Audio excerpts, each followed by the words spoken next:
Joined now by Athletic Director Perk Weisenburger. And Perk, the Bulldogs getting ready for the national semifinals tomorrow afternoon. Talk about what this means for Ferris State University and Bulldog athletics. Well, I think just to advance to this level of play, Rob, for the first time in a long, long time, it means a great deal. Most importantly for these young men and this coaching staff, it's just they get to play another week.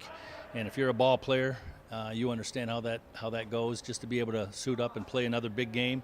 And the kids are really excited. We've had a good trip, a seamless trip last night, and here practicing today at Missouri Western, and we're going to have a little chill in the air tomorrow, but we'll be ready to go. But I think it's big from the standpoint of the team, it's big from recruiting, it's big from program, but institutionally, the exposure, the notoriety, just being able to move on, getting out of our region, beating Grand Valley, all of those things are just hard to put a finger on it, but it's a lot of fun, and it means a great deal to Ferris State University.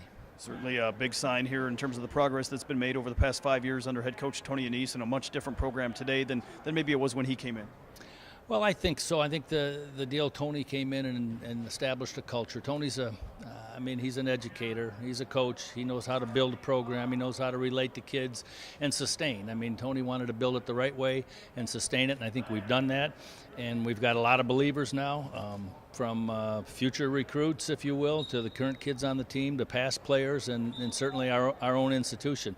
It takes a while to establish and create a culture that people can embrace and enjoy, and we've got that going on right now in our football program and in many other programs.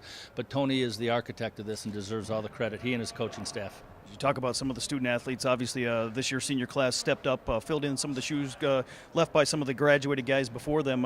Some of the big names that certainly moved on last year at the end of the year, but some guys have really stepped up in their place this season.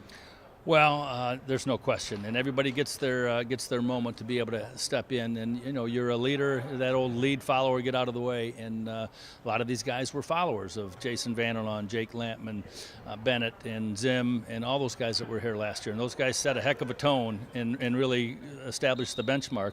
And then this group, when they had their chance to kind of step in and take the mantle and take the baton, if you will, they've done a fabulous job.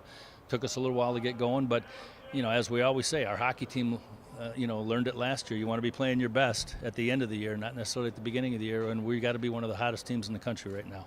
Bulldogs making the trip here to Missouri, just an hour and a half or so north here in Maryville, Kansas City, and hopefully the first of 2 trips here to the Kansas City area over the next couple weeks.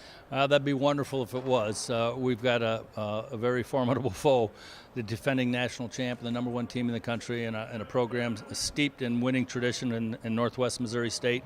I'm very familiar with Mel Turgeman, the former coach who's the athletic director. He built a heck of a program here, so we're going to have our hands full, but it's going to be a fun 3.5 hours tomorrow afternoon.